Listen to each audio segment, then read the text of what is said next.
Mieux vaut saisir l'environnement par la main en le rendant propre avant qu'il nous prenne la gorge, disait l'ex-président des États-Unis Winston Churchill. Ce message est bien compris par le club des amis du patrimoine de l'université Alassane Ouattara qui a organisé une conférence publique au campus 2 de la dite université autour du thème la préservation de notre patrimoine universitaire, une action citoyenne pour une nouvelle Côte d'Ivoire. À la veille de l'indépendance, en présence de ses pairs et camarades étudiants, Kwame Atta Kofi Timothée, président du comité d'organisation, dévoile le secret de cette initiative. C'est vraiment mal de voir qu'autour de nous, il y a des problèmes qui demeurent et malheureusement, il n'y a pas vraiment de gens qui veulent s'engager pour trouver des solutions à ces problèmes-là. Et donc, c'est un problème qui est lié à la préservation du patrimoine. Parce que depuis que je suis arrivé à l'université, j'ai constaté qu'il y a beaucoup de saleté. Il y a ce problème-là, donc, un griffe d'inconscience du côté de certains de nos étudiants qui ont des comportements vraiment qui ne sont pas respectables et qui peuvent être qualifiés de non-citoyens.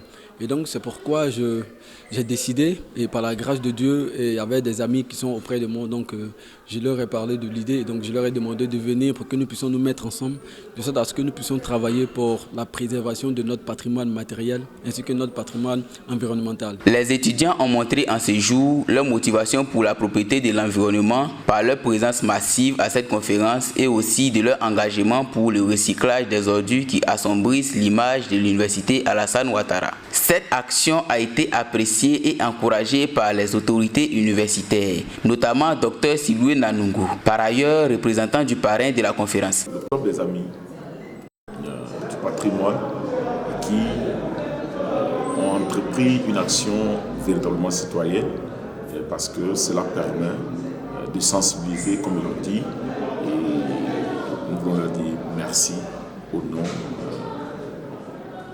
des autorités universitaires, mais de toute la communauté universitaire également, et encourager les étudiants dans le sens de cette action citoyenne qui est entreprise.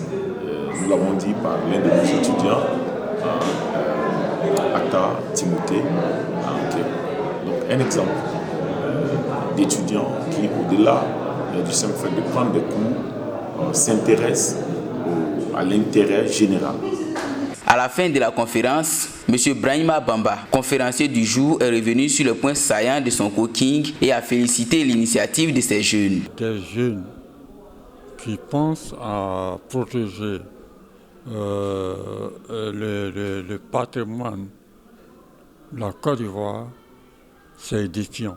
Le point citoyen, c'est celui qui agit pour sa patrie, pour son pays, et qui a tendance bien souvent à négliger son intérêt personnel pour l'intérêt commun. Ça, c'est très important. Quant aux étudiants, ils avouent être engagés dans cette dynamique en sensibilisant leur entourage par la communication afin que la propriété soit démise en Côte d'Ivoire. On ne peut pas rester à la maison, parler par les téléphones, faire des interviews sans aller sur le terrain. Donc, il faut aller sur le terrain, convaincre les parents, convaincre les uns les autres pour les dire que notre patrimoine, c'est indispensable. On va commencer par sensibiliser d'abord les autres et montrer l'exemple. L'exemple sera un moyen nécessaire pour attester ce que nous dirons en sensibilisant. La meilleure manière de sensibiliser, c'est d'abord passer à l'action. Voilà, il faut être d'abord un modèle. Donc moi, dans mon entourage, dans mon environnement, je vais commencer par nettoyer autour de moi pour servir d'exemple. Nous, en tant que bénévoles et conscients du bienfait de la préservation du patrimoine ivoirien, nous avons deux âmes que nous pourrions utiliser pour pouvoir mener toute la population dans cette même vision, à savoir la sensibilisation et également la compréhension. Ces jeunes font désormais face à un nouveau challenge. Espérons qu'ils resteront sur cette lancée afin d'épauler le gouvernement dans sa campagne d'opération Grand Ménage.